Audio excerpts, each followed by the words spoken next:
The Werewolf. H.B. Marriott. My father was not born, or originally a resident, in the Harz Mountains. He was the serf of an Hungarian nobleman, of great possessions, in Transylvania, but, although a serf, he was not by any means a poor or illiterate man. In fact, he was rich, and his intelligence and respectability were such, that he had been raised by his lord to the stewardship. But, whoever may happen to be born a serf must he remain, even though he become a wealthy man. Such was the condition of my father.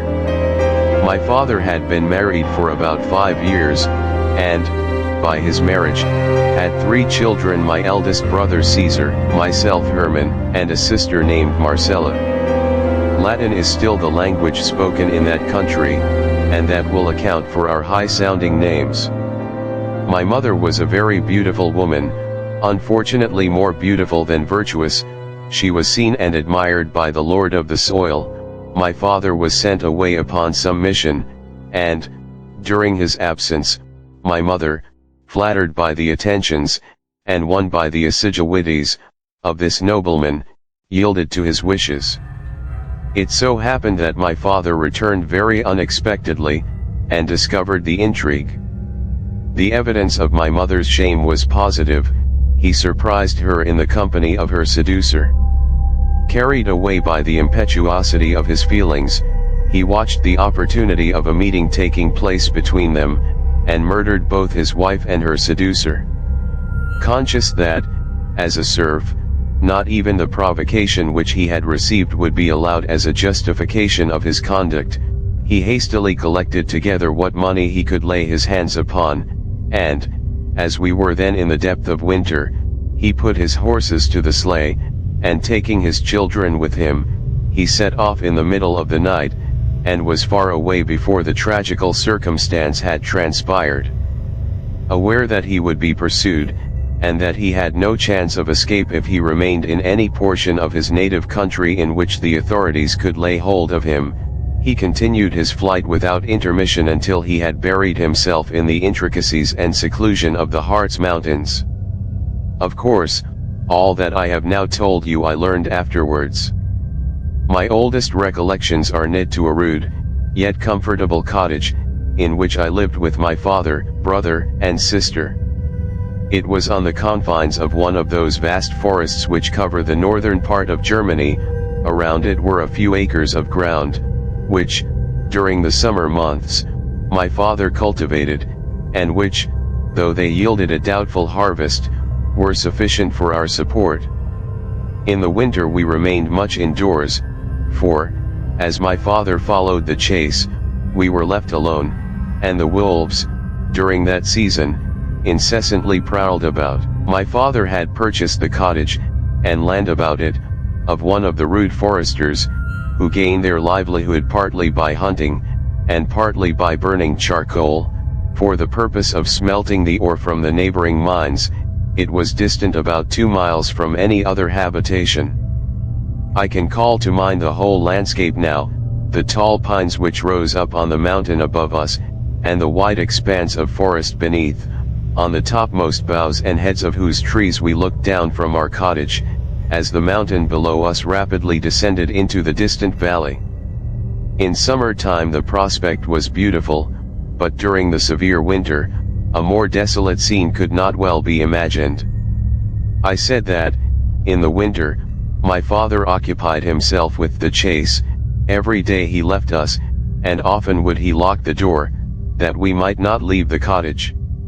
He had no one to assist him, or to take care of us. Indeed, it was not easy to find a female servant who would live in such a solitude, but, could he have found one, my father would not have received her, for he had imbibed a horror of the sex, as a difference of his conduct toward us, his 2 boys, and my poor little sister, Marcella, evidently proved. You may suppose we were sadly neglected.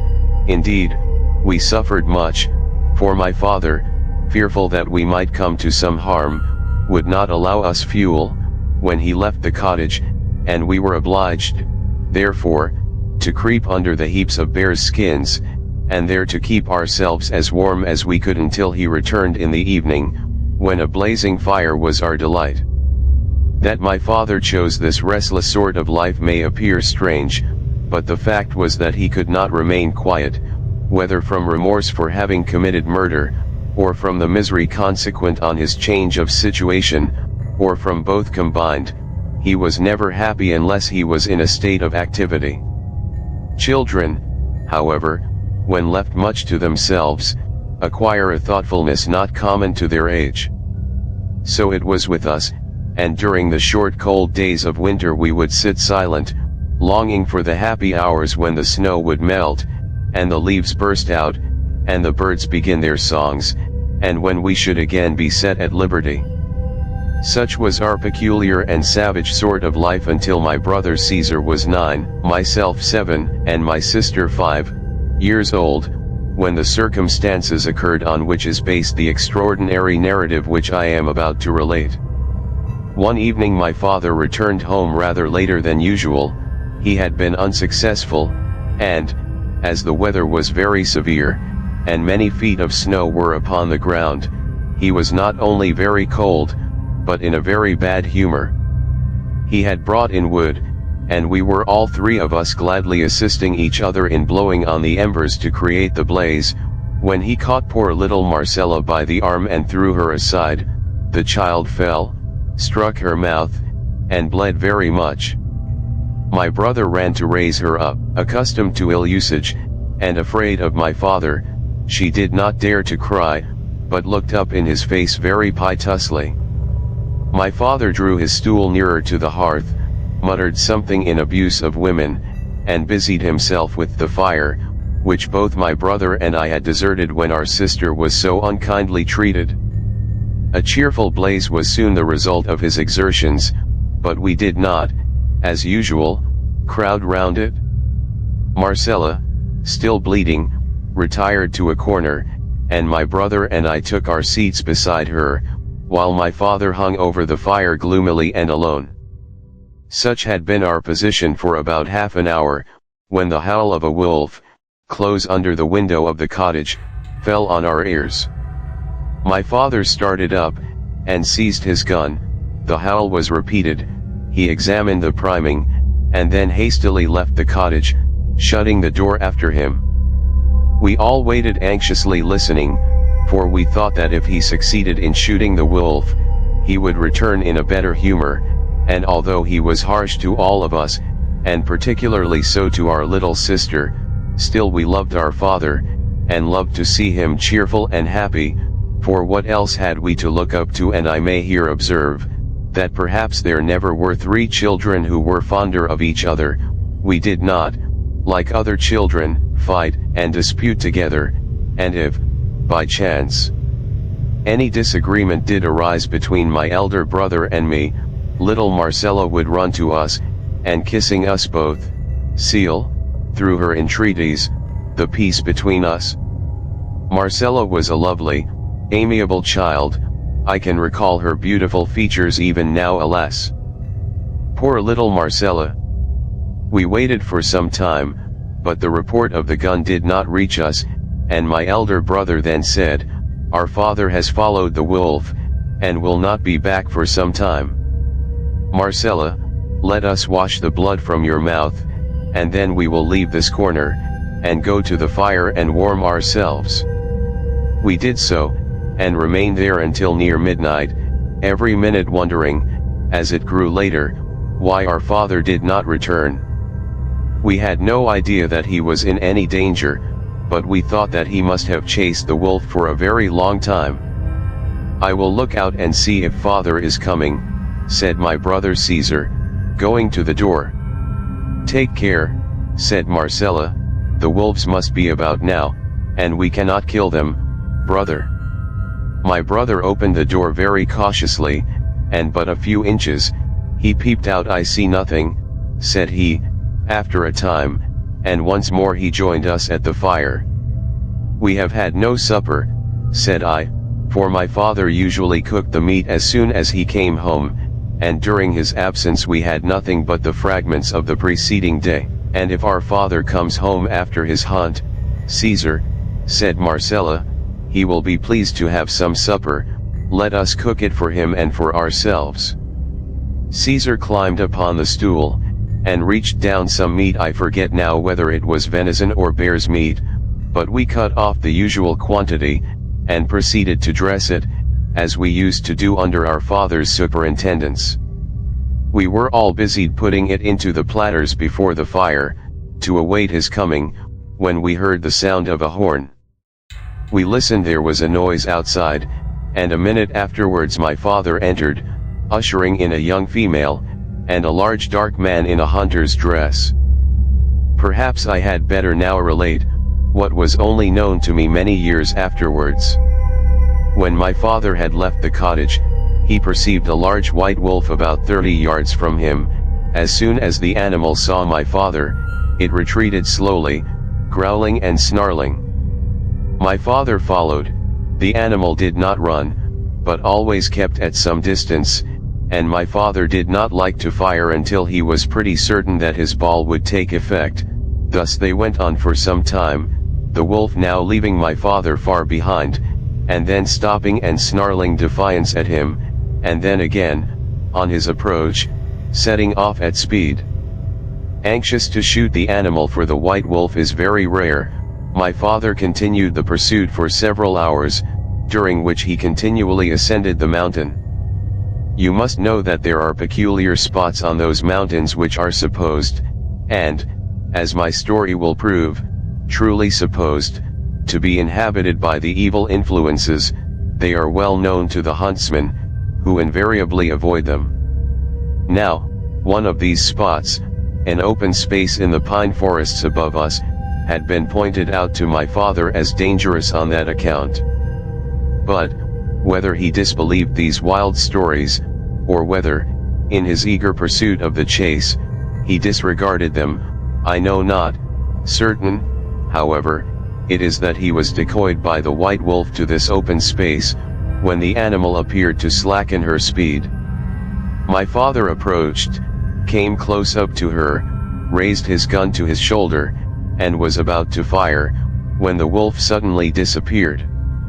He thought that the snow on the ground must have dazzled his sight, and he let down his gun to look for the beast, but she was gone. How she could have escaped over the clearance, without his seeing her, was beyond his comprehension. Mortified at the ill success of his chase, he was about to retrace his steps, when he heard the distant sound of a horn. Astonishment at such a sound at such an hour in such a wilderness, made him forget for the moment his disappointment, and he remained riveted to the spot. In a minute the horn was blown a second time, and at no great distance, my father stood still, and listened. A third time it was blown. I forget the term used to express it, but it was the signal which, my father well knew, implied that the party was lost in the woods. In a few minutes more my father beheld a man on horseback, with a female seated on the crupper, enter the cleared space, and ride up to him. At first, my father called to mind the strange stories which he had heard of the supernatural beings who were said to frequent these mountains, but the nearer approach of the parties satisfied him that they were mortals like himself. As soon as they came up to him, the man who guided the horse accosted him. "Friend hunter, you are out late, the better fortune for us, we have ridden far, and are in fear of our lives, which are eagerly sought after. These mountains have enabled us to elude our pursuers, but if we find not shelter and refreshment, that will avail us little, as we must perish from hunger and the inclemency of the night. My daughter, who rides behind me, is now more dead than alive. Say, can you assist us in our difficulty?" "My cottage is some few miles distant," replied my father, "but I have little to offer you besides a shelter from the weather. To the little I have you are welcome. May I ask whence you come?" "Yes, friend, it is no secret now, we have escaped from Transylvania, where my daughter's honor and my life were equally in jeopardy." This information was quite enough to raise an interest in my father's heart. He remembered his own escape, he remembered the loss of his wife's honor, and the tragedy by which it was wound up. He immediately, and warmly, offered all the assistance which he could afford them. "There is no time to be lost, then, good sir," observed the horseman, "my daughter is chilled with the frost, and cannot hold out much longer against the severity of the weather." "Follow me," replied my father, leading the way towards his home. "I was lured away in pursuit of a large white wolf," observed my father. "It came to the very window of my hut, or I should not have been out at this time of night. The creature passed by us just as we came out of the wood," said the female in a silvery tone. "I was nearly discharging my piece at it," observed the hunter, "but since it did us such good service, I am glad that I allowed it to escape." In about an hour and a half, during which my father walked at a rapid pace, the party arrived at the cottage, and, as I said before, came in. "We are in good time, apparently," observed the dark hunter, catching the smell of the roasted meat, as he walked to the fire and surveyed my brother and sister, and myself. "You have young cooks here, Mynheer." "I am glad that we shall not have to wait," replied my father. "Come, mistress, seat yourself by the fire, you require warmth after your cold ride." "And where can I put up my horse, Mynheer?" observed the huntsman. "I will take care of him," replied my father, going out of the cottage door. The female must, however, be particularly described. She was young, and apparently 20 years of age. She was dressed in a traveling dress, deeply bordered with white fur, and wore a cap of white ermine on her head. Her features were very beautiful, at least I thought so, and so my father has since declared. Her hair was flaxen, glossy, and shining, and bright as a mirror, and her mouth, although somewhat large when it was open, showed the most brilliant teeth I have ever beheld. But there was something about her eyes, bright as they were, which made us children afraid. They were so restless, so furtive, I could not at that time tell why, but I felt as if there was cruelty in her eye, and when she beckoned us to come to her, we approached her with fear and trembling. Still she was beautiful, very beautiful. She spoke kindly to my brother and myself, patted our heads, and caressed us, but Marcella would not come near her. On the contrary, she slunk away, and hid herself in the bed, and would not wait for the supper, which half an hour before she had been so anxious for. My father, having put the horse into a close shed, soon returned, and supper was placed upon the table. When it was over, my father requested that the young lady would take possession of his bed, and he would remain at the fire, and sit up with her father. After some hesitation on her part, this arrangement was agreed to, and I and my brother crept into the other bed with Marcella, for we had as yet always slept together. But we could not sleep. There was something so unusual, not only in seeing strange people, but in having those people sleep at the cottage, that we were bewildered. As for poor little Marcella, she was quiet, but I perceived that she trembled during the whole night, and sometimes I thought that she was checking a sob. My father had brought out some spirits, which he rarely used, and he and the strange hunter remained drinking and talking before the fire. Our ears were ready to catch the slightest whisper, so much was our curiosity excited. "You said you came from Transylvania," observed my father. "Even so, Mynheer," replied the hunter. "I was a serf to the noble house of, my master would insist upon my surrendering up my fair girl to his wishes.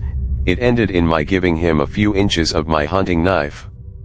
We are countrymen, and brothers in misfortune," replied my father, taking the huntsman's hand, and pressing it warmly. "Indeed. Are you, then, from that country?" "Yes, and I too have fled for my life. But mine is a melancholy tale." "Your name?" inquired the hunter. Krantz. What? Krantz of I have heard your tale, you need not renew your grief by repeating it now. Welcome, most welcome, Mynheer, and, I may say, my worthy kinsman. I am your second cousin, Wilfred of Barnsdorf, cried the hunter, rising up and embracing my father. They filled their horn mugs to the brim, and drank to one another, after the German fashion. The conversation was then carried on in a low tone. All that we could collect from it was, that our new relative and his daughter were to take up their abode in our cottage, at least for the present. In about an hour they both fell back in their chairs, and appeared to sleep. Marcella, dear, did you hear? Said my brother in a low tone. Yes, replied Marcella, in a whisper, I heard all. Oh, brother, I cannot bear to look upon that woman, I feel so frightened. My brother made no reply, and shortly afterwards we were all three fast asleep. When we awoke the next morning, we found that the hunter's daughter had risen before us. I thought she looked more beautiful than ever. She came up to little Marcella and caressed her. The child burst into tears, and sobbed as if her heart would break.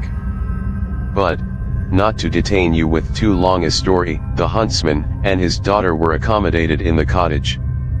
My father and he went out hunting daily, leaving Christina with us. She performed all the household duties, was very kind to us children, and, gradually, the dislike even of little Marcella wore away. But a great change took place in my father. He appeared to have conquered his aversion to the sex, and was most attentive to Christina. Often, after her father and we were in bed, would he sit up with her, conversing in a low tone by the fire. I ought to have mentioned, that my father and the huntsman Wilfred, slept in another portion of the cottage, and that the bed which he formerly occupied, and which was in the same room as ours, had been given up to the use of Christina. These visitors had been about 3 weeks at the cottage, when, one night, after we children had been sent to bed, a consultation was held. My father had asked Christina in marriage, and had obtained both her own consent and that of Wilfred. After this a conversation took place, which was, as nearly as I can recollect, as follows: You may take my child, Mynheer Krantz, and my blessing with her, and I shall then leave you and seek some other habitation, it matters little where. Why not remain here, Wilfred? No, no, I am called elsewhere, let that suffice, and ask no more questions. You have my child. I thank you for her, and will duly value her, but there is one difficulty. I know what you would say, there is no priest here in this wild country, true, neither is there any law to bind, still must some ceremony pass between you, to satisfy a father. Will you consent to marry her after my fashion? If so, I will marry you directly.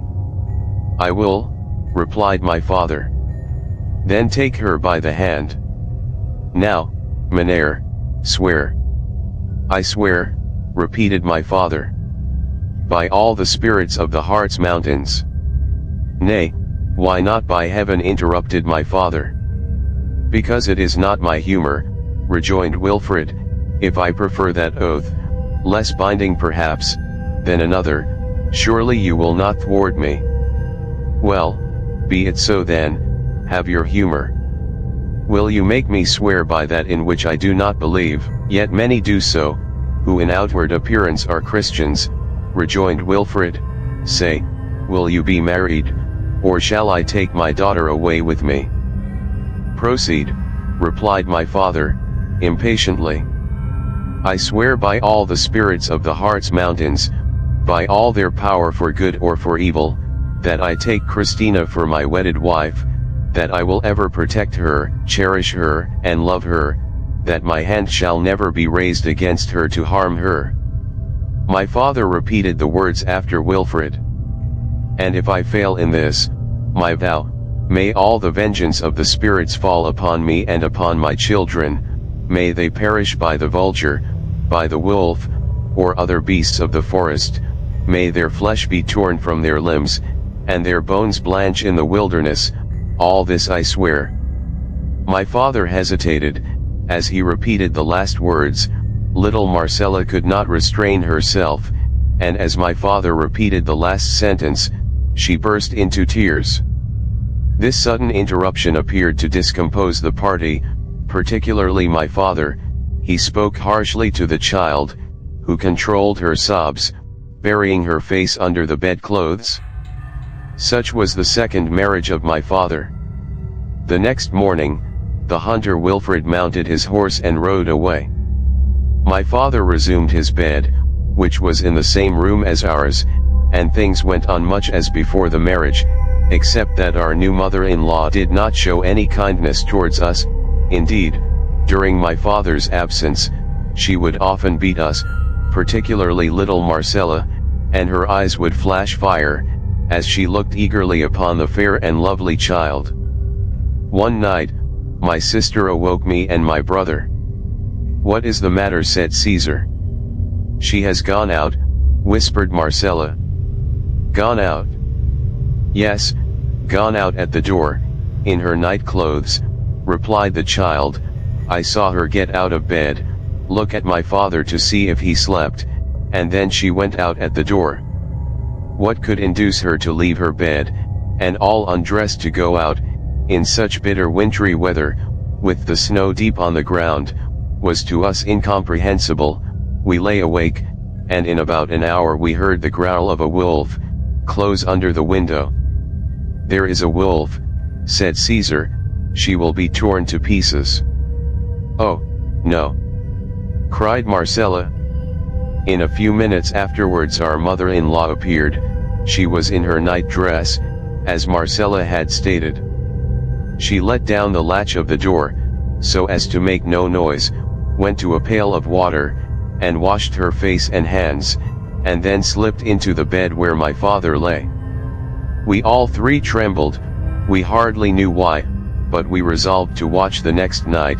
We did so, and not only on the ensuing night, but on many others, and always at about the same hour, would our mother-in-law rise from her bed, and leave the cottage, and after she was gone, we invariably heard the growl of a wolf under our window, and always saw her, on her return, wash herself before she retired to bed. We observed, also, that she seldom sat down to meals, and that when she did, she appeared to eat with dislike, but when the meat was taken down, to be prepared for dinner, she would often furtively put a raw piece into her mouth.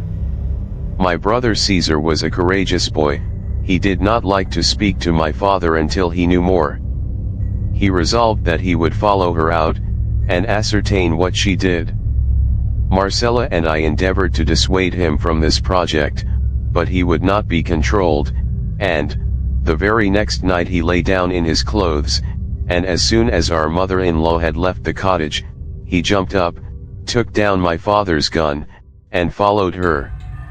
You may imagine in what a state of suspense Marcella and I remained, during his absence. After a few minutes, we heard the report of a gun. It did not awaken my father, and we lay trembling with anxiety. In a minute afterwards we saw our mother-in-law enter the cottage. Her dress was bloody. I put my hand to Marcella's mouth to prevent her crying out, although I was myself in great alarm. Our mother-in-law approached my father's bed, looked to see if he was asleep, and then went to the chimney, and blew up the embers into a blaze. "Who is there?" said my father, waking up. "Lie still, dearest," replied my mother-in-law, "it is only me. I have lighted the fire to warm some water. I am not quite well."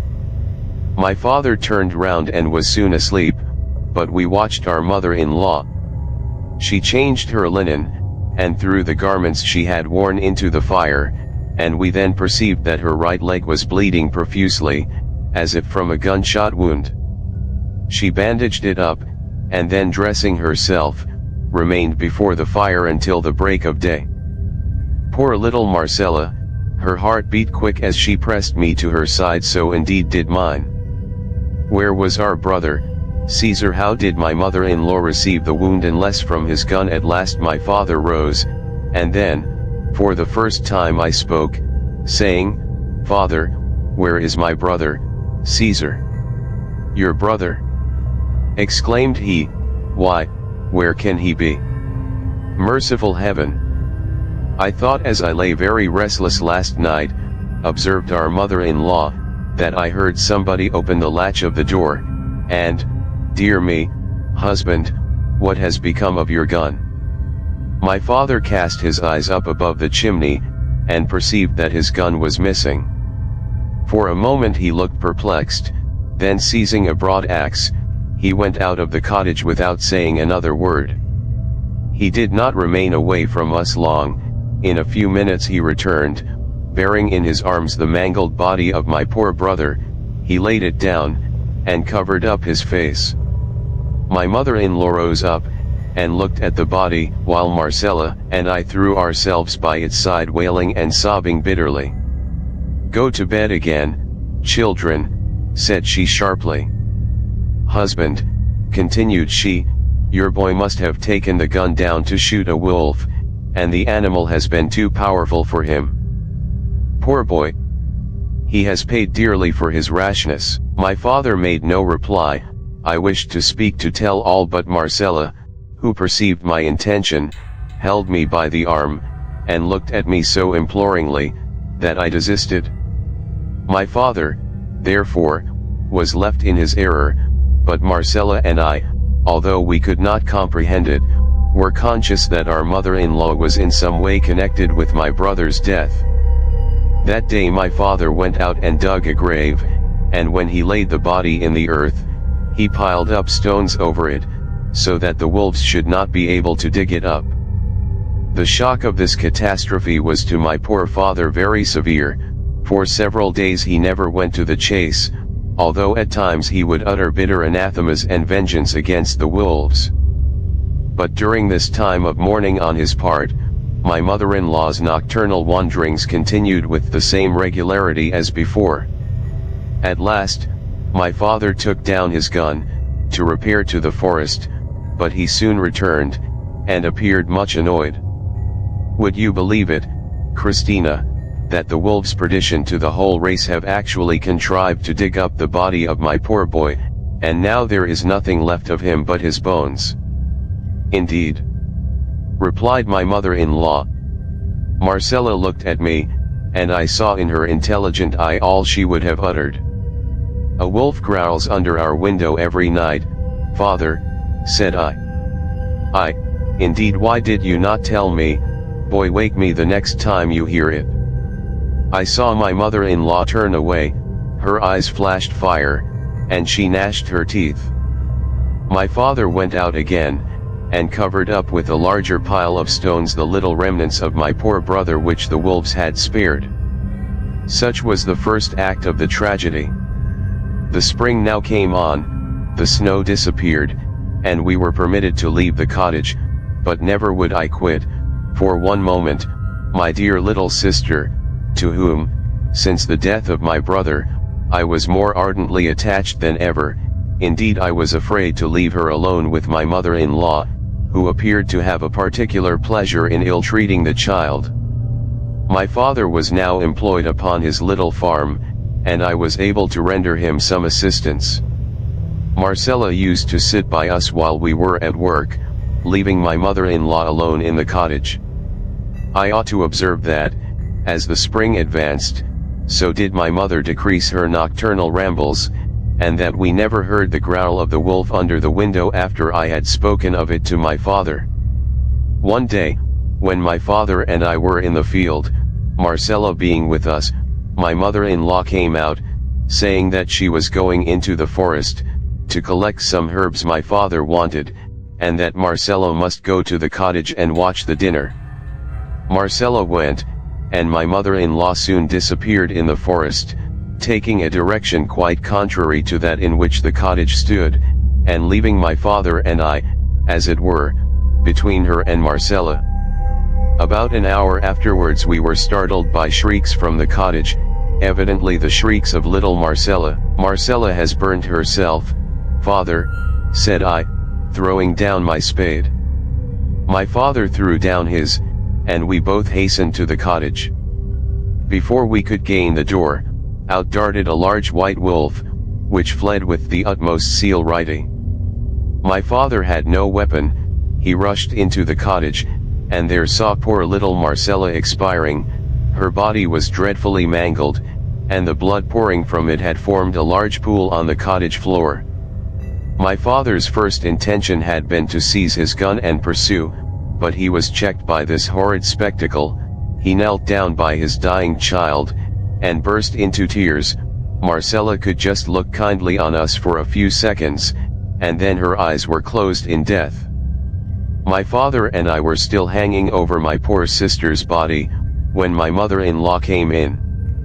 At the dreadful sight she expressed much concern, but she did not appear to recoil from the sight of blood, as most women do. "Poor child," said she, "it must have been that great white wolf which passed me just now, and frightened me so she's quite dead, Krantz." I know it," cried my father in agony.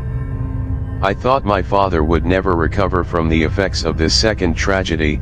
He mourned bitterly over the body of his sweet child, and for several days would not consign it to its grave, although frequently requested by my mother-in-law to do so. At last he yielded, and dug a grave for her close by that of my poor brother, and took every precaution that the wolves should not violate her remains.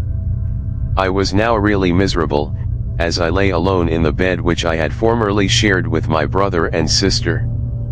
I could not help thinking that my mother-in-law was implicated in both their deaths, although I could not account for the manner, but I no longer felt afraid of her. My little heart was full of hatred and revenge.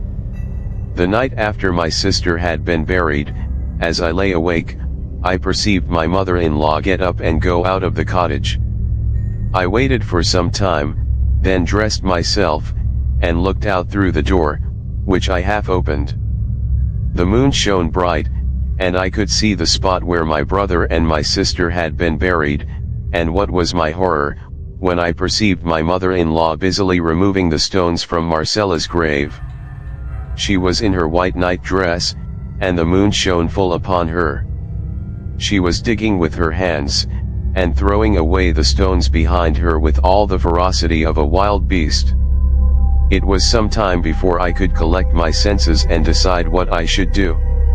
At last, I perceived that she had arrived at the body, and raised it up to the side of the grave. I could bear it no longer. I ran to my father and awoke him.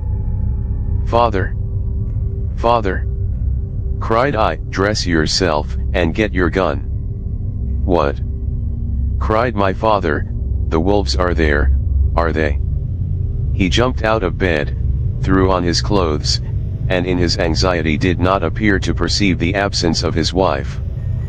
As soon as he was ready, I opened the door, he went out, and I followed him. Imagine his horror, when unprepared as he was for such a sight he beheld, as he advanced towards the grave, not a wolf, but his wife, in her night dress, on her hands and knees, crouching by the body of my sister, and tearing off large pieces of the flesh, and devouring them with all the avidity of a wolf. She was too busy to be aware of our approach. My father dropped his gun, his hair stood on end, so did mine. He breathed heavily, and then his breath for a time stopped. I picked up the gun and put it into his hand. Suddenly he appeared as if concentrated rage had restored him to double vigor. He levelled his piece, fired, and with a loud shriek, down fell the wretch whom he had fostered in his bosom. "God of heaven!" cried my father, sinking down upon the earth in a swoon, as soon as he had discharged his gun. I remained some time by his side before he recovered. "Where am I?" said he. "What has happened?" "Oh, yes, yes. I recollect now. Heaven forgive me." He rose and we walked up to the grave, What again was our astonishment and horror to find that instead of the dead body of my mother-in-law, as we expected, there was lying over the remains of my poor sister, a large, white she-wolf. "The white wolf!" exclaimed my father, "the white wolf which decoyed me into the forest. I see it all now. I have dealt with the spirits of the Harz Mountains." For some time my father remained in silence and deep thought. He then carefully lifted up the body of my sister, replaced it in the grave, and covered it over as before, having struck the head of the dead animal with the heel of his boot, and raving like a madman. He walked back to the cottage, shut the door, and threw himself on the bed. I did the same, for I was in a stupor of amazement. Early in the morning we were both roused by a loud knocking at the door, and in rushed the hunter Wilfred. "My daughter, man, my daughter, where is my daughter?" cried he in a rage. "Where the wretch, the fiend, should be, I trust," replied my father, starting up and displaying equal choler, "where she should be in hell. Leave this cottage or you may fare worse." "Ha ha!" replied the hunter, "would you harm a potent spirit of the Harz Mountains, poor mortal, who must needs wed a werewolf? Out, demon! I defy thee and thy power. Yet shall you feel it. Remember your oath, your solemn oath, never to raise your hand against her, to harm her." "I made no compact with evil spirits." "You did, and if you failed in your vow, you were to meet the vengeance of the spirits. Your children were to perish by the vulture, the wolf. Out, out, demon! And their bones blanch in the wilderness." "Ha, ha!" My father, frantic with rage, seized his axe, and raised it over Wilfred's head to strike. "All this I swear," continued the huntsman, mockingly. The axe descended, but it passed through the form of the hunter, and my father lost his balance, and fell heavily on the floor. "Mortal," said the hunter, striding over my father's body, "we have power over those only who have committed murder. You have been guilty of a double murder. You shall pay the penalty attached to your marriage vow. 2 of your children are gone, the 3rd is yet to follow, and follow them he will, for your oath is registered. Go, it were kindness to kill thee, your punishment is that you live."